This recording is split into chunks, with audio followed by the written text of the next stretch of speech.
आप सभी भाई बहनों का आज की आध्यात्मिक चर्चा में बहुत बहुत स्वागत है। आज की चर्चा का विषय है भगवान, आत्मा और प्रकृति। देखिए, शास्त्रों में मूल रूप से इन तीन ही तत्वों की चर्चा आती है और हमारी भी जितनी भी वीडियो बनती हैं, जो कि 550 से भी ऊपर हो चुकी हैं, उनका भी मूलभूत आधार ये शास्त्र ही होते हैं, क्योंकि शास्त्रों में ही तीन तत्वों की चर्चा है और चौथा तो कोई तत्व है भी नहीं। देखिए, शास्त्रों में जो जो बातें बताई गई हैं, शास्त्रों का एक एक शब्द आपके हमारे व्यवहार में देखने में जब आता है, महसूस करने में आता है, या उस पर हम जितना भी चिंतन करते हैं, तब हम इस निष्कर्ष पर पहुंच जाते हैं कि शास्त्रों में जो जो बातें बताई गई हैं वो अनुकरणीय हैं, जिनका एक सामान्य मनुष्य अपने जीवन में जितने जितने अनुपात में अनुकरण करता है, व्यवहार में लाता है। केवल ये बातें सुनने मात्र का विषय नहीं है, क्योंकि ये सैद्धांतिक बातें हैं। ये सैद्धांतिक बातों में किसी भी प्रकार की कोई एक विकृति नहीं आती, परिवर्तन नहीं आता, ये नित्य बनी रहती है। इसलिए आपकी हमारी जितनी भी चर्चाएं होती हैं, वो भी प्रत्यक्ष रूप से ये आध्यात्मिक विषयों पर ही होती हैं, क्योंकि ये तीन तत्व ही मूल रूप से आपकी हमारी चर्चा के आधार बनते हैं। हालांकि हमारी अब तक की जितनी भी चर्चाएं होती हैं, वो भी इन तीन तत्वों के इर्द गिर्द ही होती है। लेकिन आज की चर्चा में जो हमारा एक मुख्य एक शब्द है, प्रकृति के साथ ही हमने एक विकार शब्द लिखा है, यानी कि विकारी। क्योंकि विकारी शब्द को हमने काले रंग से भी दिखाया है, कुछ सफेद धारियों से भी दिखाया है। यानी कि मैंने अपनी ओर से एक, जैसे किसी में विकृति आ जाती है ना, एक साधारण बोलचाल में तो देखिए ये विकार और विकृति तो एक ही शब्द है। ये एक दोष के रूप में भी देखा जाता है और कहीं कहीं शास्त्रों में इसको परिवर्तन के हिसाब से भी देखा जाता है, बदलाव के हिसाब से भी कहा जाता है। क्योंकि प्रकृति तो देखिए एक काल द्वारा नियंत्रित रहती है। क्योंकि काल क्या है, ये हर क्षण जो समय बीतता है, इसी को ही काल कहा जाता है। शास्त्रों में काल को ही परमात्मा से भी जोड़ा गया। और दूसरी बात, आज की चर्चा के जो वीडियो का हमने जो चित्र बनाया, उसमें भगवान को और आत्मा को हमने पूर्ण रूप से सफेद रंग से दिखाया। जबकि एक साधारण बोलचाल में, या हमने तो एक वीडियो भी बनाया था कि मन के 5 विकार, जो आप सभी भाई बहन इस बात से तो परिचित हैं कि आपके हमारे मन में 5 विकार पाए जाते हैं, कम अधिक मात्रा में पाए जाते हैं। वो है काम, क्रोध, लोभ, मोह, अहंकार। और इन विकारों को शास्त्रों में कोई अच्छे दृष्टिकोण से तो नहीं कहा गया, क्योंकि व्यवहार में ये जो हमारे 5 विकार हैं, यही एक पाप कर्मों का एक मूलभूत आधार है। ये जितने जितने अंश में अमर्यादित हो जाते हैं, फिर उतने उतने अंश में मनुष्य द्वारा अनगिनत पाप होने लगते हैं। यानी कि ये जो विकार हैं, इनको कोई अच्छे दृष्टिकोण से नहीं लिया जाता।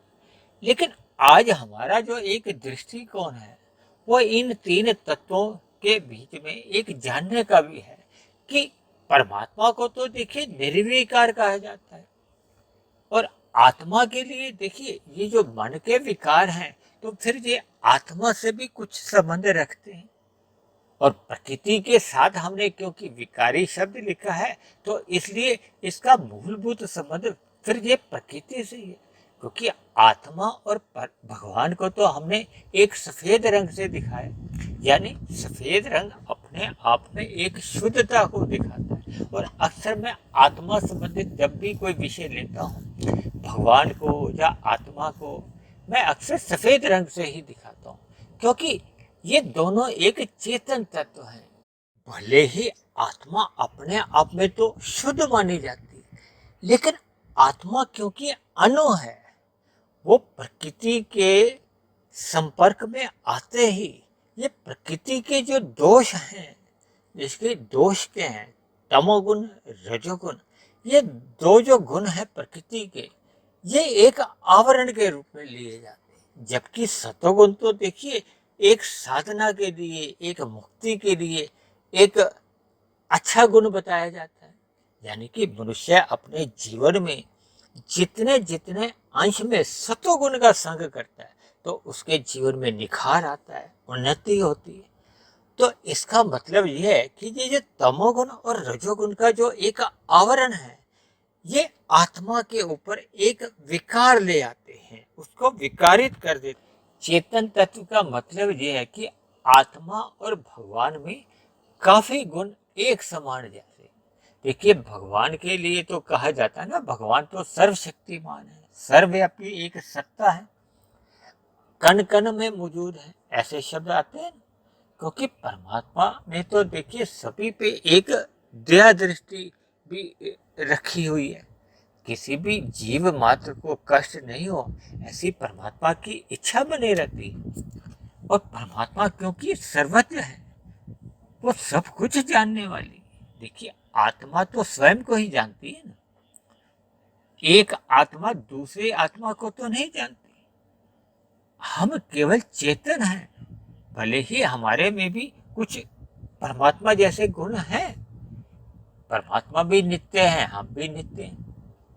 भले ही ये जो प्रकृति जो एक शब्द आता है वो तो आता है सतोगुण रजोगुण और तमोगुण। इन तीन गुणों की जब एक समावस्था होती है शास्त्रों में, उसी को ही प्रकृति कहा गया। जबकि एक सामान्य मनुष्य है, आप और हम, ये जो पृथ्वी जल अग्नि वायु आकाश देखते हैं ना, इन्हीं से संबंधित जो जो दृश्य हमें नजर आते हैं, पदार्थ को हो, क्रिया को हो या परिवर्तन को हो, इसी को ही हम एक प्रकृति मानते हैं। जबकि शास्त्रों में इसी को ही विकृति कहा गया है। विकृति का अभिप्राय है कि प्रकृति का जब 23 गुणों में विस्तार होता है, क्योंकि प्रकृति तो अपने आप में जड़ है, तो जड़ में अपने आप जो विस्तार या क्रिया या परिवर्तन तो संभव ही नहीं। और आत्मा क्योंकि अनु कही गई है, एक आत्मा के द्वारा भी ये विस्तार संभव नहीं है। तो फिर ऐसे में शास्त्रों में इसका वर्णन आता है कि परमात्मा की जो विभिन्न शक्तियां हैं, परमात्मा के जो अलग अलग स्वरूप हैं, उसमें एक स्वरूप है परमात्मा की ब्रह्म शक्ति। इस प्रकृति के जो मूल गुण है तमोगुण रजोगुण और सतोगुण, जब सृष्टि का एक सृजन किया जाता है तो फिर इन तत्वों में एक विषमता लाई जाती है। सर्वप्रथम परमात्मा की ब्रह्म शक्ति द्वारा इसमें एक सतोगुण में एक विकृति लाई जाती है, उसका एक अनुपात बढ़ाया जाता है तो सृजन होने लगता है। फिर सृजन के बाद ये जो आप और हम, ये जो कलयुग द्वापर त्रेता और सतयुग, इनके जो नाम हम सुनते हैं ना, देखिए हम तो फिलहाल कल युग में रह रहे हैं। कल युग से पहले द्वापर युग था, उससे पहले त्रेता युग था, उससे पहले सतयुग था। और शास्त्रों में तो बताया गया कि इनका क्रम चलता रहता है, इनका एक निश्चित कार्यकाल होता है। ये सभी परमात्मा की ब्रह्म शक्ति द्वारा एक नियंत्रित होता है, इन्हीं के द्वारा ही एक विस्तार होता है। यानी कि प्रकृति के जो गुण हैं तमोगुण रजोगुण और सतोगुण, ये समावस्था में होते हैं तो इनको प्रकृति कहा जाता है। जब इनमें एक विकृति लाई जाती है तो सर्वप्रथम सृष्टि के आरंभ में सतोगुण में वृद्धि की जाती है, और जिसमें आप और हमारा जो एक जीवन काल चल रहा है, स्थिति बनी हुई है, इस स्थिति विशेष में रजोगुण की वृद्धि की जाती है। और जब इसका एक निश्चित कार्यकाल अपनी पूर्ण अवस्था में चले जाता है तो फिर इसकी एक प्रलयावस्था आती है, तब तमोगुण की एक वृद्धि की जाती है। तब ऐसी स्थिति में ये जो 23 तत्वों का जो विस्तार हुआ होता है जिस क्रम में, फिर उसी क्रम में ये वापस लौटने लगते हैं। ये देखिए परमात्मा की विभिन्न शक्तियां हैं, ये फिर परमात्मा की एक शक्ति द्वारा ही संभव होता है। एक आत्मा की इतनी शक्ति नहीं है। आत्मा को शास्त्रों में अनु कहा गया है, अल्पज्ञ कहा गया। देखिए, हम सभी आत्माएं, सर्वज्ञ तो नहीं। परमात्मा के लिए तो सर्वशक्तिमान शब्द आता है, सर्वव्यापी आता है, सर्वज्ञ आता है। इसी तरह परमात्मा के लिए न्याय शब्द आता है, न्यायकारी परमात्मा को कहा जाता है, क्योंकि परमात्मा तो किसी आत्मा विशेष के प्रति कोई पक्षपात नहीं रखते। यानी कि परमात्मा सभी जीवों के साथ न्याय करते हैं। न्याय क्यों करना पड़ता है? क्योंकि 84 लाख प्रकार की जो जोनियां हैं, उसमें केवल और केवल मनुष्य योनि को, यानी कि आपको और हमें एक कर्म करने की स्वतंत्रता दे रखी है। तभी तो देखिए, ये कर्म फल जो सिद्धांत बने हुए हैं, वो इसी पे ही तो आधारित है। यदि ये स्वतंत्रता आपको हमें नहीं मिलती, तो फिर आप और हम ये कर्म फल सिद्धांत के अंतर्गत तो आ ही नहीं सकते, क्योंकि फिर तो जैसे परमात्मा हमसे कर्म करवाएंगे, हम करते जाएंगे। फिर ये जो समाज में या अलग अलग विभिन्न प्रकार की जो विभिन्नताएं आप देखते हो, वो एक आत्मा के ऊपर या एक मनुष्य के ऊपर तो किसी भी प्रकार का दोष नहीं आ सकता। दोष तभी बनता है जब एक आत्मा को स्वतंत्रता दी जाती है, उसको ज्ञान दिया जाता है कि ये करो, ये मत करो। यानी कि शास्त्रों में आता है ना, इस कर्म को करने से आपका पुण्य गिना जाता है, इस कर्म को आप करोगे, कर्म क्या, फिर तो वो विकर्म बन जाता है। यानी कि निषेध कर्म करने को वो पाप कर्म कहा जाता है, वो मना किया गया। शास्त्रों में देखिए, इतनी विस्तार से ये कर्मों की एक व्यवस्था बताई गई है कि मनुष्य को अपने जीवन में ज्ञान पूर्वक स्थिति में रहना चाहिए। देखिए, ये जो प्रकृति के जो 3 गुण है ना, तमोगुण, रजोगुण और सतोगुण। सतोगुण ज्ञान की स्थिति होती है, रजोगुण में हम क्रियाएं करते हैं, अपने कर्म करते हैं, और तमोगुण ये पदार्थों के लिए आता है। आपके हमारे जो 3 शरीर हैं, स्थूल शरीर, सूक्ष्म शरीर और कारण शरीर, ये स्थूल शरीर सभी के ही पृथ्वी, जल, अग्नि, वायु, आकाश के बने हैं। शास्त्रों में इन्हीं को ही पदार्थ कहा जाता है, और इन्हीं के ही 5 भोग्य विषय हैं, जो गंध, रस, रूप, स्पर्श और शब्द। ये इन्हीं की ही तन्मात्रा भी कही जाती है। इन्हीं सूक्ष्म तत्वों के द्वारा आपके हमारे स्थूल शरीरों का निर्माण होता है। यानी कि 84 लाख जोनियों में जो स्थूल शरीर का जो निर्माण होता है, ये सूक्ष्म तत्वों द्वारा ही होता है। ये भोग विषय कहलाते हैं। और हम अपने जीवन में जैसे जैसे कर्म करते हैं, वो कर्मेंद्रियां गिनी जाती हैं। 5 हमारी ज्ञानेंद्रियां, जिनके द्वारा हम जो सुख लेते हैं, ज्ञान प्राप्त करते हैं।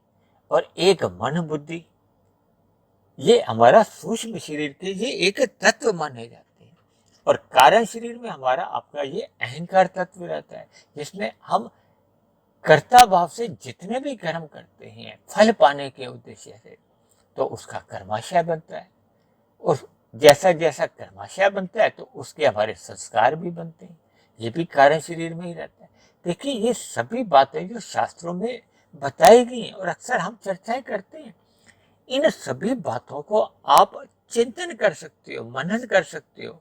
इन पे एक व्यवहारिक दृष्टिकोण पर इन पर आप मनन करते रहने से ही आपके हमारे व्यवहार में कहो, कर्मों में एक यथार्थ ज्ञान आने लगता है। तो फिर आपके हमारे कर्मों में सुधार आने लगता है। देखिए, ज्ञान के बिना तो किसी के भी कर्मों में सुधार नहीं आता, क्योंकि अक्सर कहा जाता है ना कि एक आत्मा तो ज्ञान स्वरूप है, आनंद स्वरूप नहीं कहा जाता। जबकि भगवान के लिए देखिए, निर्विकार शब्द तो आता ही है, आत्मा के लिए भी एक निर्विकार शब्द ही आता है। लेकिन आत्मा ने जैसे जैसे अपने आप को एक ये 3 शरीरों से जोड़ देती है, तो उसके अंदर ये विकार आने शुरू हो जाते हैं। देखिए, अभी तक हम अपनी चर्चा में बता रहे थे कि प्रकृति ही एक विकारी है, उसमें परिवर्तन आते हैं, उसमें बदलाव आते हैं। लेकिन अब हम आ जाते हैं आत्मा तत्व पर। देखिए, आत्मा तत्व पर भी विकार आ जाते हैं, क्योंकि आत्मा देखिए अनु है, अल्पज्ञ है।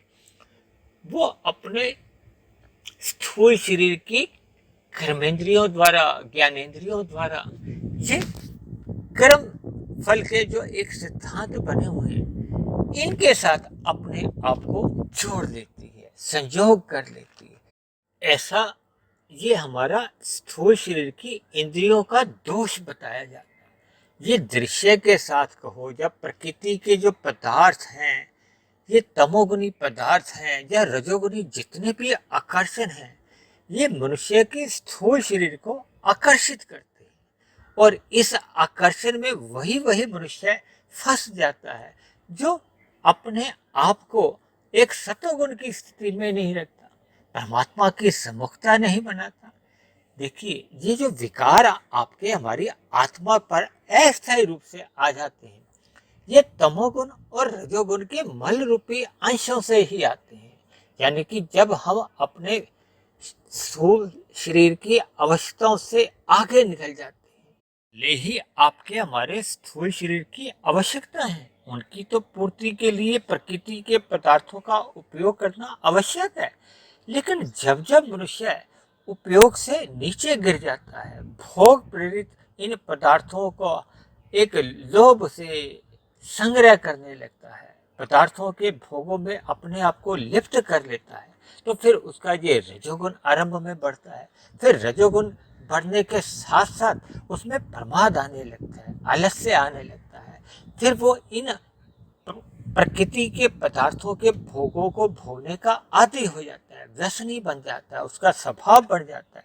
उसका स्वभाव एक गलत दृष्टिकोण से एक व्यसनी बन जाता है। तो फिर ऐसे में अज्ञानता उसमें अधिक आ जाती है।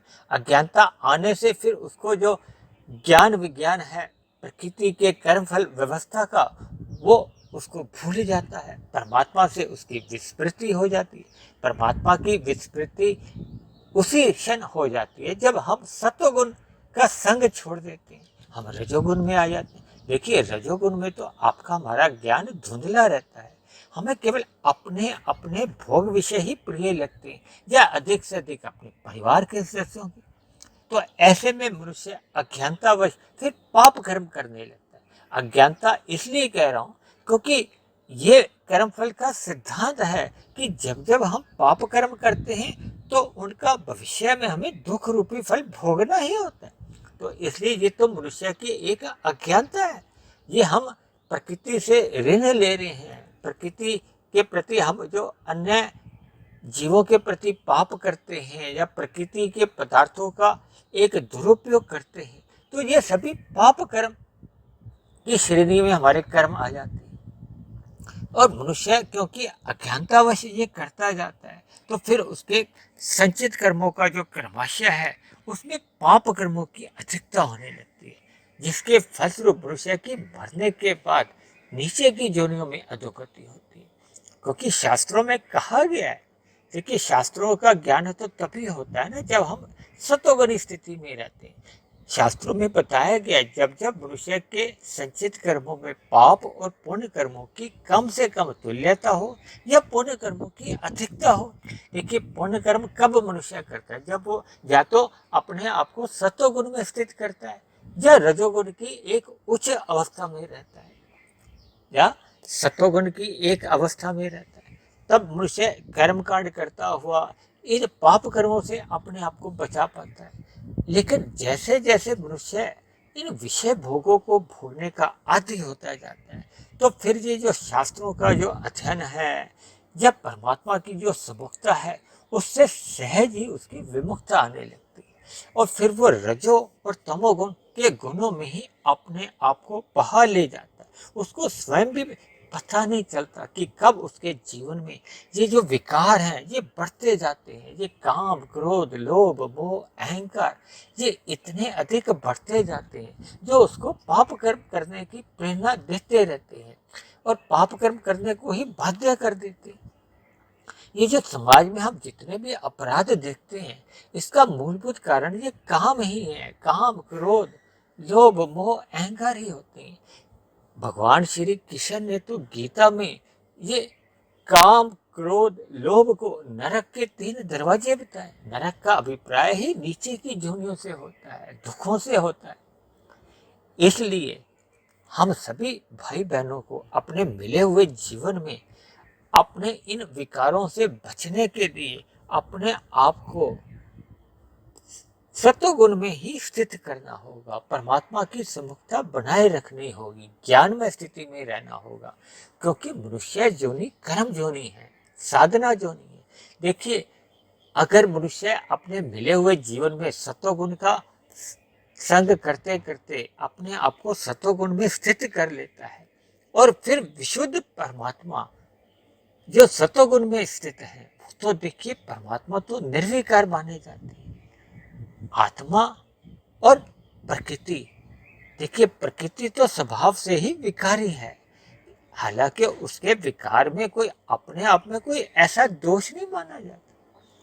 दोष माना जाता है केवल आत्मा के विकारी होने पर, क्योंकि जब जब हम तमोगुण और रजोगुण का अधिक संग कर लेते हैं तो हमारी आत्मा का ज्ञान अवरुद्ध हो जाता है, या आत्मा की शुद्धता के ऊपर ही अस्थायी रूप से ये विकार आ जाते हैं, और ये अस्थायी रूप से विकार ही आपको हमें ये 84 लाख जोड़ियों में भटकाते हैं, बंधन में कर देते हैं। इसलिए मेरी आप सभी भाई बहनों से विनती है कि मिले हुए जीवन में कम से कम मनुष्य को इन तमोगुण और रजोगुण के जो दोष हैं उनसे तो बचाना ही चाहिए, यानी कि अपने आप को पाप कर्मों से बचाना चाहिए।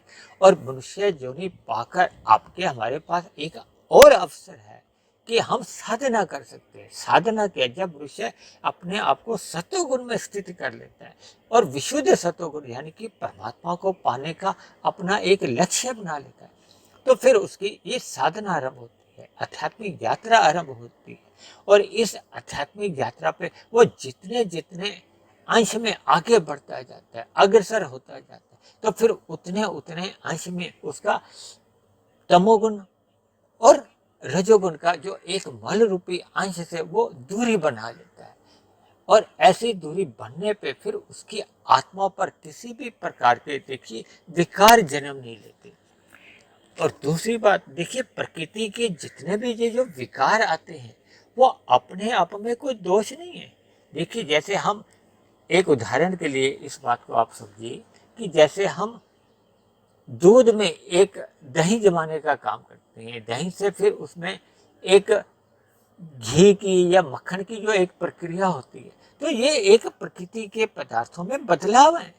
देखिए, हम कभी दूध पीना पसंद करते हैं, कभी हम दही खाना पसंद करते हैं, कभी हम मक्खन खाना पसंद करते हैं, और कभी हमें घी की आवश्यकता होती है। यानी कि प्रकृति के जितने भी ये जो विकार हैं, परिवर्तन हैं, बदलाव हैं, इसमें ये परमात्मा के दृष्टिकोण से सभी जीवों के लिए, यानी कि 84 लाख जोड़ियों में जितने भी जीव रहते हैं उन सभी जीवों के लिए एक आवश्यक होते हैं, उनकी आवश्यकताओं की पूर्ति के लिए होते हैं। यानी कि प्रकृति जो एक साधारण दृष्टिकोण से विकारी मानी जाती है, वो अपने आप में उस प्रकार का दोष नहीं रखती जैसा कि मनुष्य अपने शुद्ध आत्मा होते हुए भी अपने आप को विकारी बना लेता है, यानी कि तमोगुण और रजोगुण की गलियों में आवारागर्दी करने लगता है। इन भोगों के लिए अपने आप को इन निकृष्ट गुणों में जब वो अपने आप को गिरा देता है, तो फिर उसकी मरने के बाद अधोगति होती है। इसलिए मेरी आप सभी भाई बहनों से विनती है कि भगवान जो पूर्ण रूप से निर्विकार है, पूर्ण है, हमें परमात्मा से जुड़ना चाहिए। जितना जितना अंश में जब हम परमात्मा से जुड़ते जाते हैं, तो फिर हम ये जो प्रकृति के जो मल रूपी अंश से, जो कि तमोगुण और रजोगुण का जो मल रूपी अंश से हम बच सकते हैं और अपने आप को एक विकार रहित स्थिति में रख सकते हैं, जो कि आत्मा का एक मूल स्वरूप है। क्योंकि आत्मा का जो मूल गुण है वो तो देखिए ज्ञान स्वरूप है। जब जब हम ज्ञान की स्थिति में रहते हैं तो परमात्मा की सम्मुखता सहज ही बनी रहती है, और परमात्मा क्योंकि आनंद स्वरूप है, आनंद में ज्ञान बना रहता है, तब हम ऐसी स्थिति में जब अपने आप को स्थित कर लेते हैं तो फिर हम ज्ञान में स्थिति में भी बने रहते हैं और परमात्मा की सम्मुखता पाते हुए आनंदमय स्थिति में रहते हैं। तो ऐसी आनंदमय स्थिति में आप सभी भाई बहनों का भी जीवन बीते, इसके लिए मेरी आप सभी भाई बहनों से विनती है कि प्रकृति के जो तमोगुण और रजोगुण का जो एक मल रूपी संग है, उसको आप लेने से बचिए। ये तभी संभव हो पाता है कि जब मनुष्य अपने जीवन में सत्वगुण को अधिक महत्व देता है, सत्संग को अधिक महत्व देता है और कुसंग से बचता है। क्योंकि सत्वगुण की गैर मौजूदगी में अक्सर ऐसा कहा जाता है कि आपका हमारा कुसंग तो सहज ही होने लगता है, और कुसंग में कब हम पाप कर्मों में लिप्त हो जाते हैं, ऐसा स्वयं मनुष्य को भी पता नहीं चलता।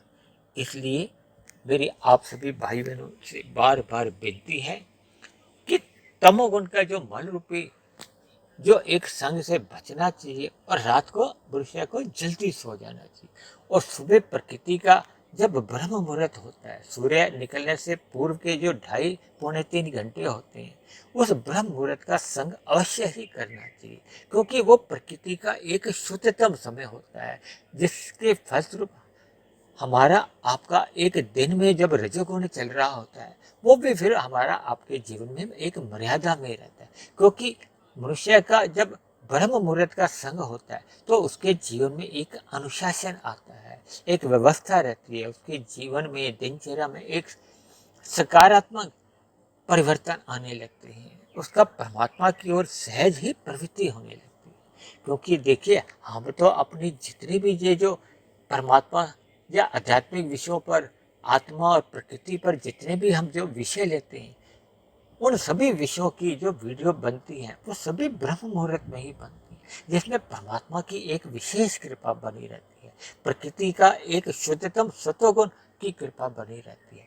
इसलिए मेरी आप सभी भाई बहनों से भी विनती है कि अपने ज्ञान में सुधार लाते हुए इस ब्रह्म मुहूर्त का अवश्य ही संग कीजिए, और जहाँ तक संभव हो इन आध्यात्मिक ज्ञानात्मक चैनल में जो अभी तक 550 से अधिक वीडियो बनी है, इन वीडियो को भी आप ब्रह्म मुहूर्त में एकाग्र अवस्था में सुने, ताकि इन वीडियो में दिए गए ज्ञान का आप पूर्ण लाभ ले सकें और परमात्मा से जुड़ सकें, और अपने जीवन को इन विकारों से बचा सकें। इन्हीं शब्दों के साथ आज की चर्चा को अब हम यहीं विश्राम देते हैं। आप किसी भाई बहन का आज की आध्यात्मिक चर्चा के प्रति कोई प्रश्न हो, कोई मेरी कही गई बात आपको समझ में नहीं आई हो, या मेरी कही गई बातों पे आपको किसी प्रकार की कोई आपत्ति हो, मतभेद हो या शिकायत हो, तो इन सभी बातों को भी आप नीचे जाकर कमेंट्स बॉक्स पर जाकर लिख सकते हैं। और यदि परमात्मा की प्रेरणा से बनने वाली ये वीडियो आपके जीवन में एक सकारात्मक परिवर्तन लाने लगी हो, तो मेरी आप सभी भाई बहनों से विनती है कि आप मेरे इस आध्यात्मिक ज्ञानात्मक चैनल सुधीर भाटिया फकीर को अवश्य ही सब्सक्राइब करें, व अन्य जिज्ञासु भाई बहनों को भी इस आध्यात्मिक ज्ञानात्मक चैनल से जोड़कर समाज में एक सतोगुणी माहौल बनाएं, वातावरण बनाएं, ताकि हम सभी मनुष्यों का जीवन सुखमय बीते, परमात्मा की शरणागति में बीते। तो इन्हीं शब्दों के साथ आज की चर्चा को अब हम यहीं विश्राम देते हैं। कल फिर मिलते हैं एक नए विषय को लेकर, एक नए संदेश के साथ। तब तक आप सभी भाई बहनों का बहुत बहुत धन्यवाद।